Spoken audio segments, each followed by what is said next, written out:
দরদি মুসলমান, আজ তারা দেখছে মুসলমান দেশকে রাজত্ব করবে, মুসলমানদের দেশটাকে নিয়ে নেবে। আমি আজিজুল হক বলে দিয়ে গেলাম, ইনশাল্লাহ এটা 2025 চলছে 26, আগামী 2030 থেকে 35 সালের ভিতরে ভারতবর্ষে মুসলমানদের প্রধানমন্ত্রী হবে ইনশাল্লাহ। হবে, ইনশাল্লাহ হবে। আজকে আমি বলবো, তোমরা যত রকমের কায়দা করো, কৌশল করো, যেরকম তোমরা ইচ্ছা করো, ইসলামকে মেটাবা, কোরআনকে মেটাবা না। ইসলামের মালিক দুনিয়ার কোন কলিমুদ্দিন সলিমুদ্দিন নয়, কোরআনের মালিক দুনিয়ার কোন কলিমুদ্দিন সলিমুদ্দিন নয়। কোরআনের মালিক হলেন আল্লাহ, ইসলামের মালিক হলেন আল্লাহ। ফেরাউন চেয়েছিল পারেনি, নমরুদ চেয়েছিল পারেনি, আবু জাহেল, আবু লাহাব, আবু সাইবা পারেনি। এই যুগের বেঈমানেরা হাজার চেষ্টা করলেও তারা কোনদিন পারবে না। পারবে? জনগণ পারবে? পারবে না। এ মুসলমান, আমরা তো সেই জাত। কোন জাত? যে জাত জীবনের কোনো মায়া করে না, যে জাত জীবনের পরোয়া করে না, যে জাত মরলে শহীদ, জিতলে গাজী। আমরা যদি মরে যাই তো শহীদের দরজা পাবো। দুনিয়ার জমিনে যদি বেঁচে যায়, আমরা গাজী হয়ে দুনিয়ার জমিনে বেঁচে থাকবো। যে জাতি মৃত্যুর পরোয়া করে না, সে জাতিকে ভয় দেখিয়ে, জুজু দেখিয়ে কোনো ভয় হবে না, কোনো লাভ হবে না। আজকে তোমাদের ক্ষমতার বলে তোমরা মসজিদ ভেঙে দাও, মাদ্রাসা তোমরা ভেঙে দাও, মুসলমানদেরকে তোমরা কি করো? জুলুম অত্যাচার করে জয় শ্রীরামের স্লোগান দিয়ে তাদের উপরে তোমরা তাদের অত্যাচার শুরু করো। কিন্তু আল্লাহ মানুষকে ছাড় দেয়, কিন্তু ছেড়ে দেয় না। এর বিচার কিন্তু আল্লাহ করবে। কিন্তু আল্লাহ বললেন, বান্দা তুমি আমার হয়ে যাও। আল্লাহ বললেন, বান্দা আমার হয়ে যাও। আমার হলে তোমাকে কি করতে হবে? আল্লাহ কোরআনে পাকের মধ্যে বলে দিলেন, ওয়ামা খালাকুতুল জিন্না ওয়াল ইনসা ইল্লা লিয়াবুদুন।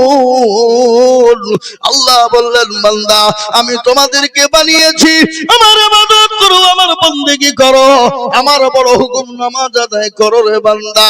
ও বান্দা, যদি তুমি আমার হয়ে যাও, আমি আল্লাহ তোমাকে দুনিয়া জমিনে সহযোগিতা করব, আমি হেফাজত করব। আল্লাহ কোরআনে পাকের মধ্যে বললেন, কি বলে দিলেন? হাক্কান আলাইনা নাসরুল মুমিনিন। যারা মুমিন হবে, আমি আল্লাহ তার জান, মাল, ইজ্জত, আবরু সমস্ত জিনিসের আমি আল্লাহ দায়িত্ব নিজে নিলাম। পৃথিবীর কোনো বেঈমান তার ক্ষতি করতে পারবে না। এ মুসলমান, আমরা তো সেই মুসলমান। কোন মুসলমান? তেলের গাড়ি তেলে চলে, হাওয়ার গাড়ি হাওয়াই চলে, বিনা তেলে চালাই গাড়ি নবী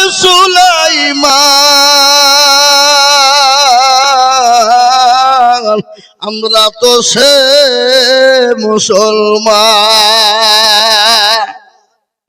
এ দরদি আল্লাহ ওয়ালা, দিনওয়ালা, ইমানওয়ালা, বিশ্ব নবী, দয়ার নবী দুনিয়ার জমিন থেকে যেদিন বিদায় হয়ে যাবে বাবা, প্রচন্ড মাথায় যন্ত্রণা, বুকে ব্যথা, রাসূলুল্লাহ চলতে পারে না। হযরত জিবরিল আলাইহিস সালাম চলে এলেন, হযরত আজরাইল আলাইহিস সালাম এলেন, নবীকে সালাম দিলেন, বলেন আসসালামু আলাইকা ইয়া রাসূলুল্লাহ। রাসূল বললেন, ওয়ালাইকুম আসসালাম। বলে, হুজুর গো আপনি কেমন আছেন একটু বলবেন? রাসূল বলে, ও জিবরাইল, আমি তো মোটেও ভালো না। বলে, কেন গো হুজুর, আপনি কেন ভালো না? বলে, আমার বুকে প্রচন্ড যন্ত্রণা, মাথায় যন্ত্রণা সহ্য করতে পারি না। হযরত জিবরিল আলাইহিস সালাম বলেন, নবী গো আজ আমি এমন একটা নতুন ফেরেশতা এনেছি, যে ফেরেশতা জীবনে কোনোদিন কারো কাছে অনুমতি নেয় না। ওগো রাসূলুল্লাহ, আপনি যদি অনুমতি দেন আমি ওই ফেরেশতা আপনার কাছে আনব। রাসূল গো, আপনি যদি অনুমতি দেন তাহলে আমি আপনার কাছে ফেরেশতাকে আসতে হুকুম করব। নবীজি বললেন, ও জিবরাইল, আমি যদি অনুমতি না দিই কি হবে? বলে, রাসূল আপনি যদি অনুমতি না দেন সে চলে যাবে, কিন্তু আপনি যদি অনুমতি দেন আপনার কাছে পৌঁছে যাবে। রাসূল বললেন, না, তাকে আসতে দাও। রাসূলুল্লাহর কাছে হযরত আজরাইল আলাইহিস সালাম গেলেন। বিশ্ব নবীকে বললেন, নবী গো, আমি আপনার জানটা কবুল করার জন্য এসেছি গো রাসূল, আপনি যদি অনুমতি দেন। নবী আবার বললেন, আজরাইল রে, আমি যদি অনুমতি না দিই তুমি কি চলে যাবে? বলে, ইয়া রাসূলুল্লাহ, আমি চলে যাব, কিন্তু দুনিয়ার জমিনে আপনি রাসূল যতদিন মন চায় আপনি থেকে যান। চিন্তা করে আল্লাহ বলেছেন, রাসূল আপনার যতদিন মন চায় আপনি দুনিয়ার জমিনে থাকুন। সুবহানাল্লাহ বলবেন না? এরকম কথা কোন নবীকে, কোন সাহাবাকে, কোন মানুষকে আল্লাহ বলেছে শুনেছেন? শুনেছেন? ইনি তো দয়ার নবী, মায়ার নবী, ইনি তো রহমতের নবী। গজল আছে না, আল্লাহর নবী এ মায়া নবী গো, আপনি নবী আমার জীবনের জীবন। আল্লাহর নবী এ মায়া নবী গো, আপনি নবী আমার জীবনের জীবন। আপনি আমার জীবন সাথী, অন্ধকার কবরের বাতি, আপনি হইলেন নিরুদুনিয়ার দল। আল্লাহর নবী এ মায়া নবী গো, আপনি নবী আমার জীবনের জীবন। আপনি রহমাতাল লিল আলামিন, আপনি উম্মতের জামিল। আপনি রহমাতাল লিল আলামিন, আপনি উম্মতের জামিল। আপনি হইলেন গুনাহগার উম্মতের আপনজন। আল্লাহর নবী এ মায়া নবী গো, আপনি নবী আমার জীবনের জীবন। দেখিয়া আপনার মুজিজা, ভাগ্যবতী হলেন মা খাদিজা। দেখিয়া আপনার মুজিজা, ভাগ্যবতী হলেন মা খাদিজা। সোপা দিলেন জীবন যৌবন। ভালো দৌলত ছিল আপনাকে সোফা দিল, আপনাকে বানাইল আপনজন। আল্লাহর নবী এ মায়া নবী গো, আপনি নবী আমার জীবনের জীবন। এ মুসলমান, তিনি তোমার নবী, দয়ার নবী, রহমতের নবী। আল্লাহ কোরআনে পাকের মধ্যে বললেন, ওয়া মা আরসালনাকা ইল্লা রাহমাতাল লিল আলামিন। আমার আল্লাহ আমার নবীকে রহমত স্বরূপ দুনিয়ার জমিনে বানিয়ে দিলেন। সেই আজরাইল নবীকে বললেন, নবী গো, আপনি যতদিন মন চায় আপনি ততদিন থাকুন গো রাসূল। কিন্তু ইয়া রাসূলুল্লাহ, ও আল্লাহর হাবিব, হাবিবুল্লাহ, আপনি শুনে নেন, আপনার থেকে আল্লাহ, আপনার জন্য আল্লাহ দিদারে বসে আছে। ও গো রাসূলুল্লাহ, আপনাকে দুনিয়ায় থাকা হচ্ছে আল্লাহর দিদার এলাকা করাই সব থেকে উত্তম। বিশ্ব নবী বললেন, আজরাইল আমার জানটা কবুল করে নাও। বিশ্ব নবীর জানটা কবুল করার জন্য আজরাইল আলাইহিস সালাম যখন পৌঁছে গেলেন, নবীজির বুকের উপর হাতটা যখন দিয়ে দিলেন, রাসূলুল্লাহ বললেন, ও আজরাইল শোনো, আমি নবী যখন বুকের উপর হাতটা দিলে মনে করলাম গোটা উহুদ পাহাড়টা আমি রাসূলের বুকের উপর বসে গেল।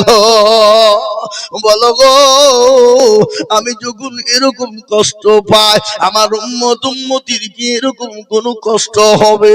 আমার উম্মত উম্মতি কি এরকম কোন কষ্ট পাবে? রাসূলুল্লাহকে বললেন, ইয়া রাসূলুল্লাহ, ওগো আল্লাহর হাবিব, শুনে নিন নবী গো, যারা ইসলামকে মেনে নিবে, কোরআনকে মেনে নিবে, মসজিদমুখী দিনমুখী হবে, যারা নামাজি আল্লাহ ওয়ালা হবে, যারা দিনদান কলমা ওয়ালা হবে, ওগো রাসূলুল্লাহ, যেমন ছোট বাচ্চা গোলা মায়ের কোলে বসে স্তনে দুধ খেতে খেতে খেতে খেতে যখন ঘুমিয়ে যায় কোন রকম টের পাই না, নবী গো, আপনার মুমিন উম্মত উম্মতি যারা হবে তাদের যখন জানটা কবুল করা হবে, রাসূল গো, তারা ওরকম করে ঘুমিয়ে যাবে, তারা মৃত্যুর স্বাদ তারা পাবে না। সুবহানাল্লাহ বলুন। হে মুসলমান, আজকে তো আমাদের ভিতরে নামাজি নাই। নামাজ আছে? মুমিন আছে? কথা কন। আজকে আমাদের দেশের লোক 98% লোক নামাজ পড়ে না। অপারেশন পড়ে, এরা হিসাব জানে না গো। 2%? তো কি মনে হয় এই যে 2% লোক যারা নামাজ পড়ে তাদের নামাজ হয়ে যায় নাকি? কোন রকমই 1% লোকের হয়, আর 1% লোকের হয় না।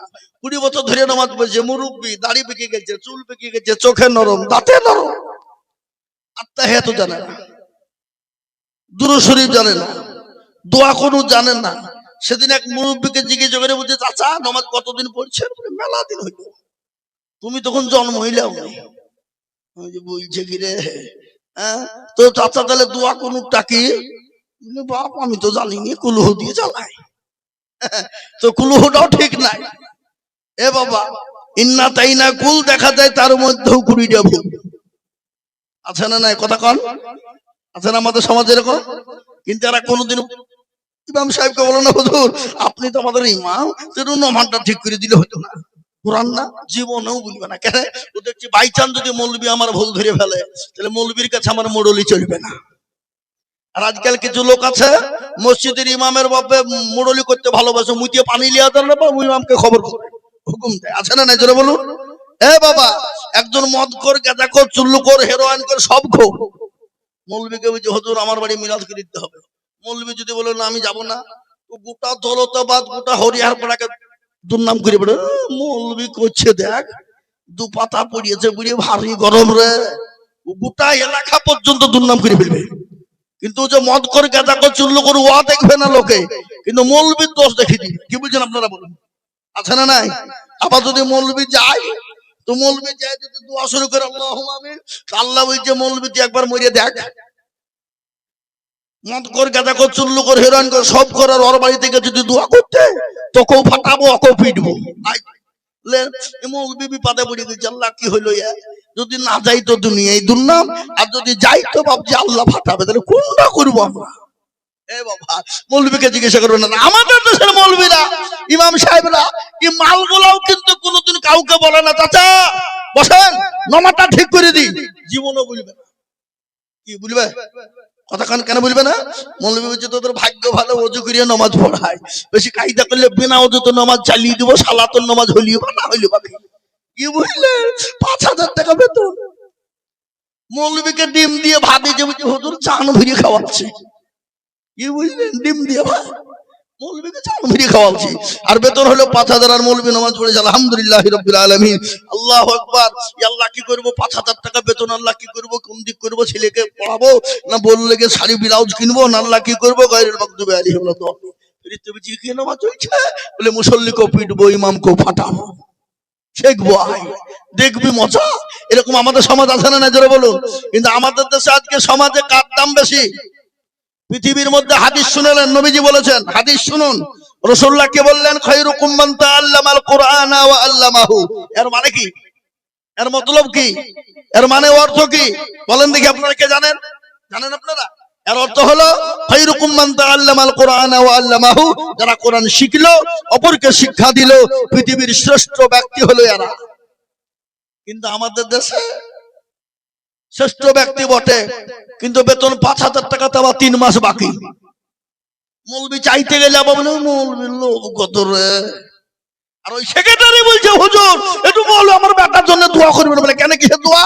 বলে আমার বেটার জন্য চাকরি পায়। আর মৌলবি হাত তুলে বলছে আল্লাহ সেক্রেটারি বেটার জন্য চাকরি পায়, বেতনটা যেন আমার সমান হয়। মৌলবিকে বলছে কি বেতন হইলো, কি দোয়া হইলো? বলে কেন, আমার যদি 5,000 টাকায় চলে তো তোমার চলবে না কেন? হ্যাঁ এ মুসলমান, বুঝতে পারলেন না আমার কথা না? এ মুসলমান দরদি আমার ভাই আল্লাহ ওয়ালারা, আজকে পৃথিবীর শ্রেষ্ঠ ব্যক্তি 5,000 টাকা বেতন, 3 মাস বাকি। আর যারা স্কুলে পড়ায় হাট্টিমা টিম টিম, তারা মাঠে পারে ডিম, তাদের খাড়া দুটো সেই মিছে কথা শিখাচ্ছে ছেলেদেরকে, তারপরে তাদের বেতন হলো 50,000 টাকা প্রত্যেক মাসের 1 তারিখে অ্যাকাউন্টে ঢুকে দিয়েছে। কি বুঝলেন না? এটা হলো আমাদের দেশ। আজ আমাদের দেশ আর একটা কথা শুনে নেন, ভালো করে বলে দিই, বক্তব্য চলছে। আমাদের দেশের লোক কত জ্ঞানী গুণী বুদ্ধিজীবী, আমরা দেখেন স্কুলের বই খাতা কলম বিক্রি হয় ফুটপাতে, আর জুতোগুলা বিক্রি হয় এসি ঘরে, কাচের ঘরে, হয় না? হয় না? কথা বলেন। আবার আমাদের দেশের কত জ্ঞানী মানুষ, প্ল্যাটফর্মে একজন চুলওয়ালা, ঝাকসওয়ালা, ওই চোয়াটওয়ালা, জটওয়ালা পাথর নিয়ে বসে আছে, বুঝছে এটা বউ পালাবে না, এটা বউ থাকবে, এটা পরকিয়া করতে পারবা, নতুন বউ আসবে, তোমার প্রমোশন হবে, ডিমোশন হবে না, পাথর লেও হাতে বাঁধো। আর ওই পাথর গেলা নিচে কারা? মাস্টার, ডাক্তার, উকিল, জজ, ব্যারিস্টার, পয়সাওয়ালারা। কিন্তু বাবুজি বলুন তো, যে পাথর বিক্রি করছে সেই একদিনও স্কুলে যায়নি। এ বাবা, যদি ওই স্কুলে ওই পাথর দিয়ে যদি প্রমোশন হতো, ওই পাথর দিয়ে যদি বউ ভালো পাওয়া যেত, ওই পাথর দিয়ে যদি বউকে ক্যাপচারে রাখা যেত, তো ওর কি দরকার ছিল প্ল্যাটফর্মে পাথর বিক্রি করা? সব পাথরগুলাকে গলায় আর হাতে ঝুলিয়ে নিয়ে গিয়ে প্রধানমন্ত্রী চেয়ারে বসলে তো পারত নাকি? কথা বলে না? এ হলো আমাদের দেশ। আমি আপনাদেরকে বলতে চাই বন্ধু, আল্লাহওয়ালা দিনওয়ালা, আজ আমি আপনাদেরকে বলতে চাই আসুন আমরা কোরআনের প্রেমিক হয়ে যাই, কোরআনওয়ালা হয়ে যাই। গোটা পৃথিবী মুসলমানদের পায়ের তলে আসবে। পৃথিবীর সমস্ত বেঈমানেরা মুসলমানদের পায়ের তলে লুটুপুটু খেলবে যদি কোরআনের আওতায় যদি মুসলমানরা চলে আসে। কিন্তু আমরা মুসলমানরা কোরআন পড়ি না। আমি আপনাকে মানা করব না, ছেলেকে মাস্টার বানান, ডাক্তার বানান, জজ বানান, উকিল বানান, ব্যারিস্টার বানান, এমএ বিএ ডিএ ডিএড করান, নো প্রবলেম, কোনো প্রবলেম নেই। কিন্তু আপনি আপনার ছেলেকে কমসে কম কোরআনের প্রেমিক বানান, কোরআনওয়ালা বানান। আপনারা এখানে যতগুলো লোক আছেন, কার দোষ দিবেন? আপনি বুকে হাত দিয়ে বলতে পারবেন, বলে হুজুর আপনি তো আমাদের হুজুর, তো আপনি আমার ছেলে মেয়েকে একটু কোরআনটা শিখিয়ে দেন, যত টাকা লাগে আমরা দেবো, এরকম লোক পাওয়া যাবে? কিন্তু আপনি বলেছেন প্রাইভেটের মাস্টারকে, স্যার আমার ছেলেকে যেন ইংলিশে কথা বলতে পারে, যত টাকা লাগে আমি দিতে রাজি। এরকম লোক আছে না নাই? জোরে বলুন। এ মুসলমান আল্লাহওয়ালা, আজকে কোরআনকে অবহেলা করে কোরআন পড়তে চাই না, নামাজ পড়তে চাই না। এ কোরআনের জন্য বিশ্ব নবী, দয়ার নবী, সাহাবারা তাদের বিবিকে বিয়ে করে দিল, সন্তানকে এতিম করে দিল। খালি আল্লাহর নবী, প্যারা নবী পর্যন্ত বদরের প্রান্তে মার খেলেন, তাইফের ময়দানে রাসূলুল্লাহ রক্ত দিয়ে দিলেন। এমন রক্ত বেঈমান কাফেররা রাসূলের শরীর দিয়ে ঝরিয়ে দিল। আল্লাহ বলে নবী গো, আপনাকে মক্কার জমিনে থাকা যাবে না। ওগো রাসূলুল্লাহ, আপনি মক্কা ছেড়ে মদিনার পথে চলে যান। গজল আছে না? আজ নবী গো আমার বানায়া বাজার, হিজরত করে চলেন মদিনায়। আজ নবী গো আমার গড়ায়া বাজার, শুয়ে আছে সোনার মদিনা। আব্দুল্লাহ পৃষ্ঠ হতে মায়ামিনের শেখে মেতে জন্ম নিলেন নবী মক্কাতে। আজ নবী গো আমার গড়ায়া বাজার, শুয়ে আছে সোনার মদিনায়। আজ নবী গো আমার বানায়া বাজার, হিজরত করে চলেন মদিনায়। নবী বলে হযরত আলী আজ বিছানা খালি, আমার বিছানায় শুয়ে আজ নবী গো আমার গড়ায়া বাজার শুয়ে যাচ্ছে সোনার মদিনায় আজ নবী গো আমার বানায়া বাজার হিজরত করে চলেন মদিনায়। এ মুসলমান তরুণী আমার ভাইরা, ইসলামের জন্য কোরআনের জন্য তিনি তো মাসুম, তিনি তো বেগুনাহ, তিনার কোনো গুনাহ নাই, তিনি রাসূল। আজ ইসলামের জন্য, দিনের জন্য, কোরআনের জন্য, দিনকে প্রতিষ্ঠিত করার জন্য দয়ার নবী মায়ার নবীর উপর অত্যাচার হলো, জুলুম হলো, রক্ত ঝরিয়ে দিল।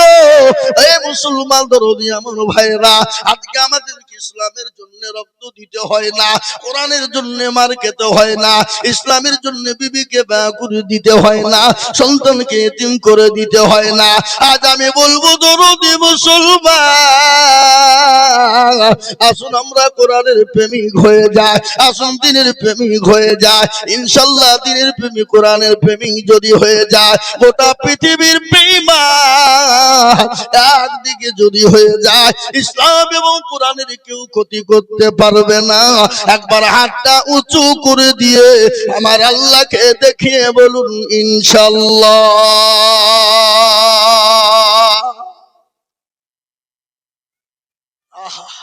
অনেকে তুলল, ওরা মনে করছে যে তুলতে মুল্লি বলবেন, মৌলবি বিপদে ফেলবে।